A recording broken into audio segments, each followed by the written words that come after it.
It is my distinct pleasure to introduce today's program, Evolving Women, Leadership in Our Nation, featuring our keynote speaker, Madeleine Albright.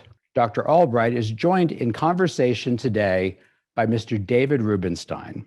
I notice on your shoulder there a pin, and as Secretary of State, you were pretty famous for the pins you used to wear, and you wrote a book about pins. So can you explain to us what that pin symbolizes? Well, this pin, if you look at it carefully, actually has an M in it. And I thought that made a lot of sense if we're talking about Madison and Montpelier. Your family had to suffer through World War II and the communist takeover of your home country, Czechoslovakia, as well. So when you were growing up in the Czech Republic and you spent some time in London during World War II, did you think that a woman could ever rise up to be, let's say, a head of state or to be the foreign minister or the equivalent of that in the United States? My father actually at a certain point was also the Czechoslovak ambassador to Yugoslavia. By the way, that is the first time that I was a diplomat, because the little girl in the national costume that gives flowers at the airport, that's what I did for a living. But there really was not any kind of a discussion about women being involved in national security policy, either then or when we first came to the United States, which was in November 1948. Well, in the beginning of the administration, you were offered the position of UN ambassador. Were you surprised to be offered it? And how long did it take you to say yes? When Bill Clinton won, I was the first Clinton person to go to the White House because I had been asked to run the transition for the National Security Council. And I kept hoping that somebody would call me to offer me a job. What happened was Sandy Berger called me in and he said, the president would like you to be our ambassador to the United Nations. So how did you go from not being in the lead position to be selected by Bill Clinton to be the first woman to be Secretary of State? Because I had a fairly visible role as ambassador to the UN and on TV and stuff, all of a sudden my name is out there. And the first thing somebody said was, a woman can't be Secretary of State because Arab leaders won't deal with a woman. And what happened was the Arab ambassadors at the UN got together and they put out a statement and they said, we've dealt with Ambassador Albright. We wouldn't have any problems dealing with Secretary Albright. So that went away. In the first few days of December, I get a call from the chief of staff who said, Madeleine, if the president of the United States were to call you tomorrow, would you take the call? Duh. He said, and then he said, if the president were to ask you to become Secretary of State, would you say yes? And I said, of course. So I come back to Washington to my house where I'm sitting right now. I was just freaked because I was just sure nothing was going to happen. I got up in the morning and I forgot I was dealing with President Clinton, who doesn't get up early.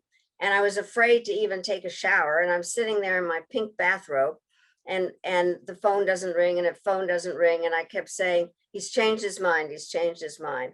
And so finally the phone rings and the White House operator says, hang on for the president of the United States. And then they put on some terrible music. And so I again was sure he changed his mind. And then he got on the phone and he said, would you be Secretary of State? So I found it very hard to believe. To this day, I find it hard to believe, but I was so honored. I can't tell you.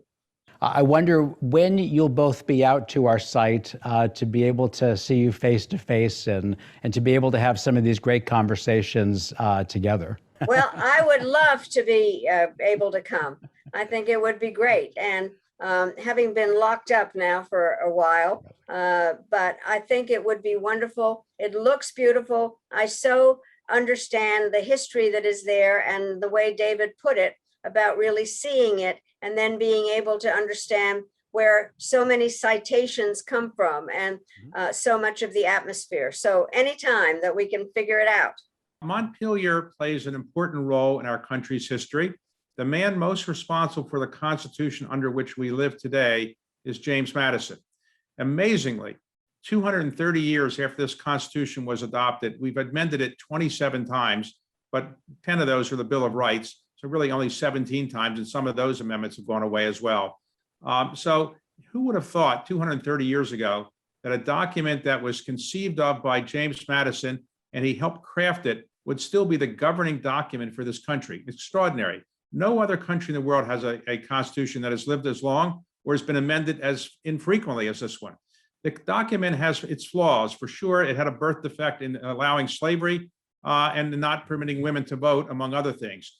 But for a document that is 230 years old, it has survived the test of time with some trials and tribulations. I think that studying James Madison, we can learn about the pluses and minuses of that era. And I think it's important we learn about the good things that he did and some of the things he did that many people in that time did that were not today or ever appropriate, such as slavery.